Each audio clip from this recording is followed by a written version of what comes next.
In the House of Commons, during a statement on the deal with Mauritius over the sovereignty of the Chagos Islands, Tom Tugendhat accuses Foreign Secretary David Lammy of selling out the British people, whilst mocking and roasting him.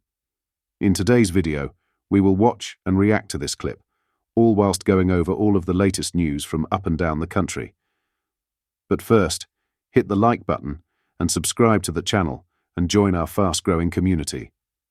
Just a quick one to say we do have new OneKeer t-shirts available on our website. Go to britishstand.com or check the link in the description.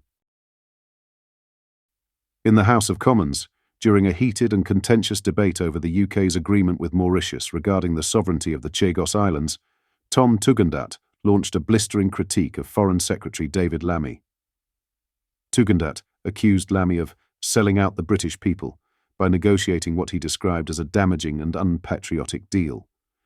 His speech was peppered with sharp barbs and biting remarks as he mocked Lammy's leadership and questioned his commitment to defending Britain's interests on the global stage. With rhetorical flourish, Tugendhat roasted the Foreign Secretary, drawing a mix of laughter and gasps from MPs across the chamber as he lambasted the government's approach to the contentious sovereignty issue. The fiery exchange underscored the deep divisions within the Commons over the handling of the Chagos Islands, with Tugendhat framing Lammy's actions as a betrayal of Britain's territorial legacy and national pride. Have a watch. Tom Tugendhat. Thank you, Madam. Thank you, Madam Deputy Speaker. The old principle that we used to apply was the Wilson principle, the principle of self-determination, that the Foreign Secretary may remember is the defence of the Falkland Islands, the defence of Gibraltar.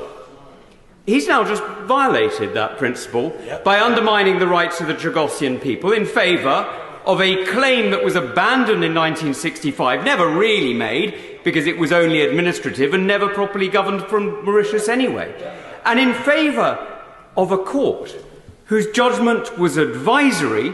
He sold out the sovereignty of the British people. Truly, nobody apart from a boy called Jack has ever made a worse deal on the way to market. He's come back with a handful of beans that he's trying to sell as a prize.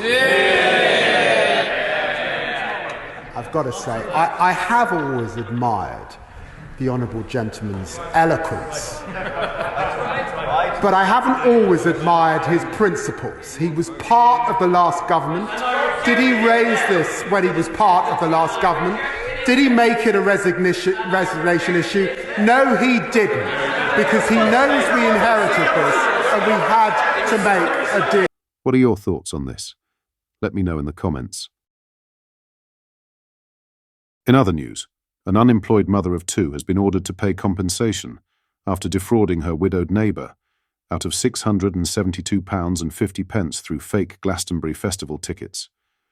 Holly Griffin, 35, from East Pennard, Somerset, admitted fraud by false representation at Salisbury Magistrates' Court. The court heard Griffin sold non-existent tickets to the 2023 festival, which featured headliners Arctic Monkeys, Guns N' Roses, and Elton John.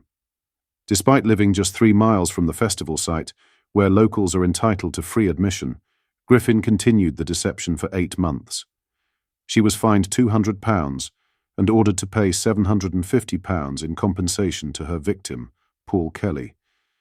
Kelly had hoped attending Glastonbury would help him socialise after losing his wife in 2021. "I lost my wife in 2021. I had been struggling to get myself out of the house," he told the court in a victim impact statement.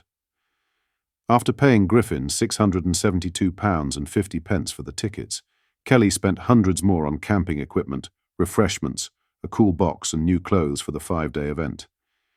He only discovered the tickets did not exist on the eve of the festival. She was fined £200 and ordered to pay £750 in compensation to her victim, Paul Kelly. Kelly had hoped attending Glastonbury would help him socialise after losing his wife in 2021. "I lost my wife in 2021. I had been struggling to get myself out of the house," he told the court in a victim impact statement.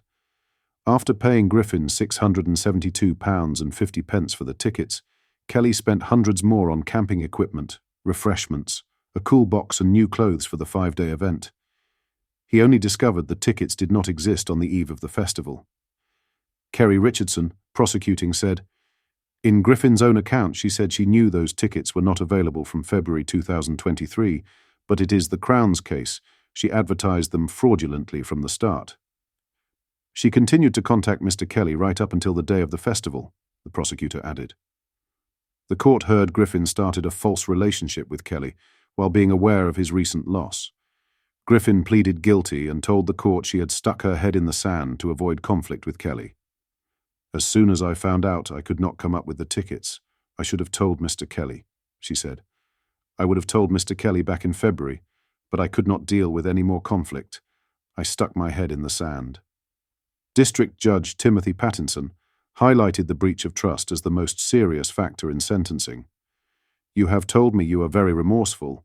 I accept that is the case, the judge said. The court ordered Griffin to pay a £200 fine, alongside the £750 compensation to Kelly. Lastly, Princess Kate left King Charles so impressed, ahead of a major royal family honour, a royal commentator has claimed. In 2024, the Princess of Wales was appointed a Royal Companion of the Order of the Companions of Honour by the monarch. The order, founded by King George V in 1917, is among the country's most distinguished royal appointments. It recognises accomplishments in art, science, medicine and public service. Christopher Anderson, a royal commentator, told Fox News that Kate has always been tough-minded, which left King Charles impressed. He explained, "Because of their shared cancer battle, Kate and the King have strengthened their bond in ways neither could have imagined," he explained. King Charles was so impressed with her grace and grit that he bestowed a singular honour on Kate, making her a Royal Companion of Honour, an unmistakable sign of his faith in her ability to help carry the monarchy forward. Royal commentator Helena Chard also told the outlet, "King Charles is extremely fond and proud of his daughter-in-law. I believe he is one of her biggest fans. They share similar passions, and he recognises her wow factor, empathy and resilience. She is solution-focused and is certainly the glue between Prince William and King Charles III. She continued, "Princess Catherine is the heart of her family. Family is her priority, and as such, the Waleses are a tight-knit, loving family. She has helped revolutionise royal parenting. King Charles is comforted by the fact that Princess Catherine puts family first and wouldn't want it any other way. The well-being of the future heirs is paramount. He knows that when the time comes, she will seamlessly transition into the perfect future queen." What are your thoughts on what we discussed in today's video? Let me know down in the comment section below. If you've not yet already, make sure you do drop a like on this video and subscribe to the channel for more British content. Thank you. Take care. Goodbye.